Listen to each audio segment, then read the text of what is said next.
going on, gearheads? Welcome back to the channel. Today we're going to be diving back into the C6 Z06 and doing an oil change. So I'm going to walk you through all the steps of doing an oil change on a dry sump car. So this will probably be applicable to anybody with the C6Z, the Grand Sport with the dry sump LS3, even the newer C7 cars, the dry sump oil change, pretty much all the same on them. So let's dive into it and check it out. So we just finished driving the car, put a little heat in the oil, brought the temp up to about 175, and now we're ready to bring it in the garage, put it up on the lift, and dump the oil.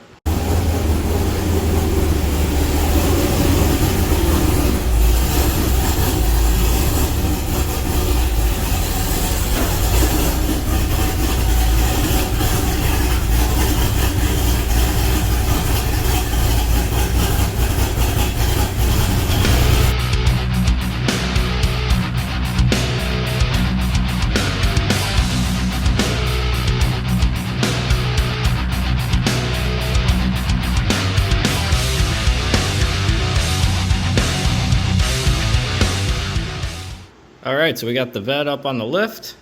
Fits pretty good here. Still got some ceiling height and I can pretty much walk under it. Go ahead and get our drain pan set up, and then we'll get our ratchet with our socket on it, 15 millimeter.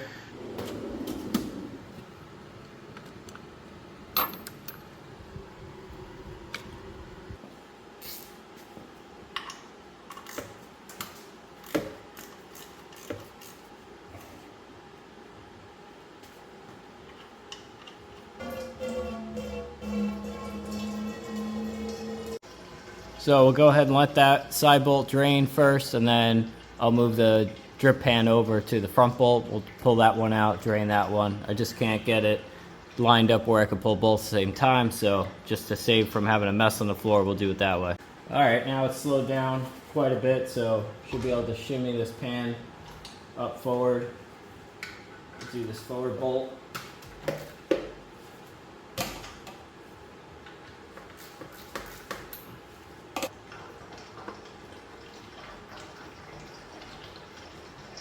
Alright, got a little bit on me, but that's okay.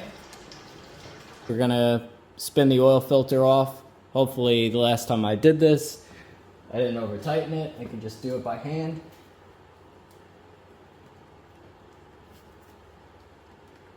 Two hands would probably work better than one. Yeah, there she goes.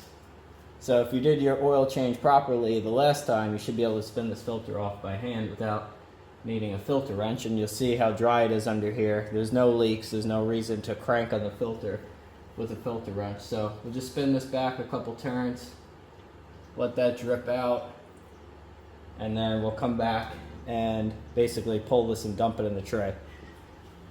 Now we're just going to spin this baby off, dump her out here, let that drip for a second, and we'll be ready to put the drain plugs back in. Now I'll just inspect the washer, wipe off, clean the bolt, clean the hole, put that back in.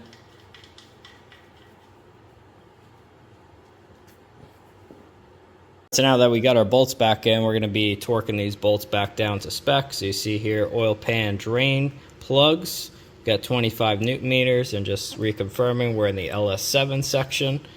So let's go ahead and get the torque wrench out and we'll torque those bolts down. 25 Newton meters.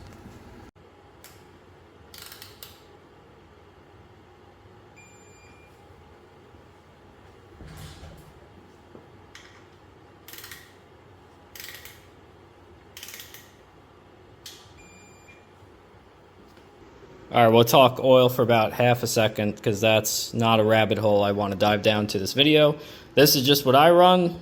You run whatever you want to run. I just increased up to the 40 weight oil just because of the way I've used the piss out of this car. I think the 0W40 works better for my application. If you're stock, you can run the factory 5W30, but if you really push the car, it's in extreme temperatures and stuff, you're going to want to go up a little heavier weight with the oil. So 0W40 or 540 is good for that. If you want to run Mobil 1, Pennzoil, AMSOIL, whatever you want to do. And then these are the filters I like. M113A, that was what was on the car. You could also run this AMSOIL filter here. This is a great filter. These two are great. Wix is also a great filter. So that's enough on that subject. We could dive in and do a whole video on oils and why different oils are better than the others and filters and blah, blah, blah. But that's not for today's video. So let's get this thing filled up. So when I do mine, I like to prime up the filter, put a little oil on the O-ring, and then basically wipe down the face where it seals up on the oil pan, and then install it. So now our filter is primed.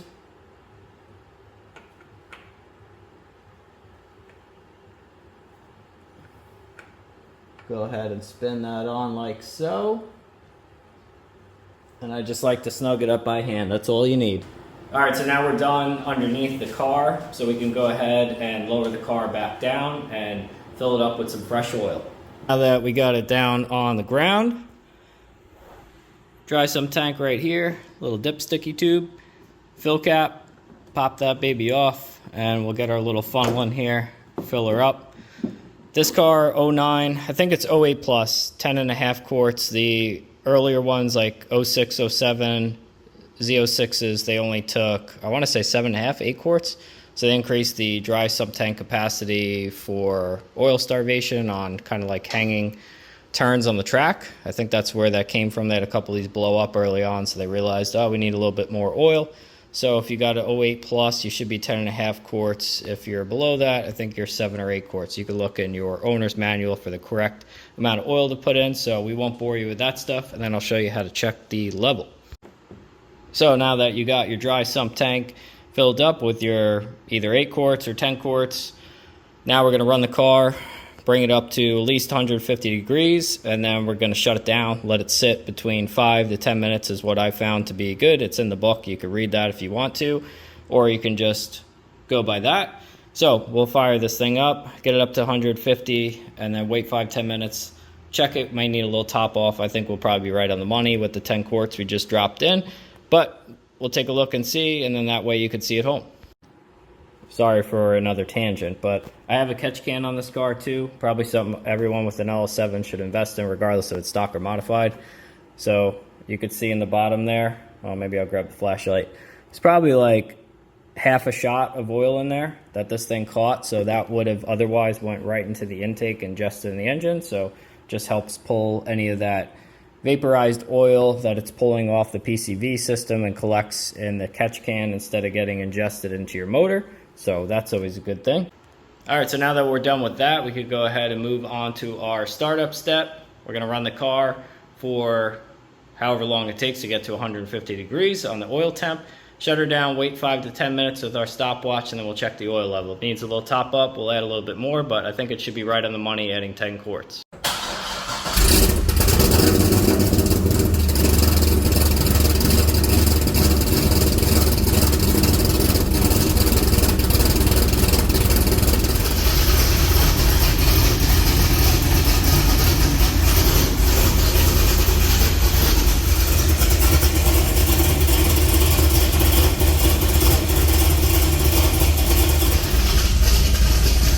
All right, 122, we're almost there, a couple more minutes.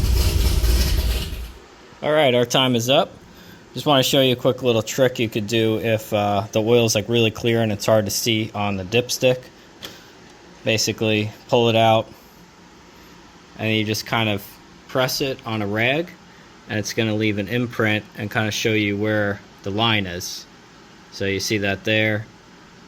It's very hard to see on the dipstick because the oil is so clean and clear, but if you basically lay the stick down and then push it on the rag, makes an imprint, and then you can see the line. So just a little tip there. We're a little bit shy, so probably add about a half a quart in there, and that'll top it up, and then we'll be good to go. So thanks for checking out this video, guys. Hope you enjoyed it, and stay tuned for some more Z06 content coming up.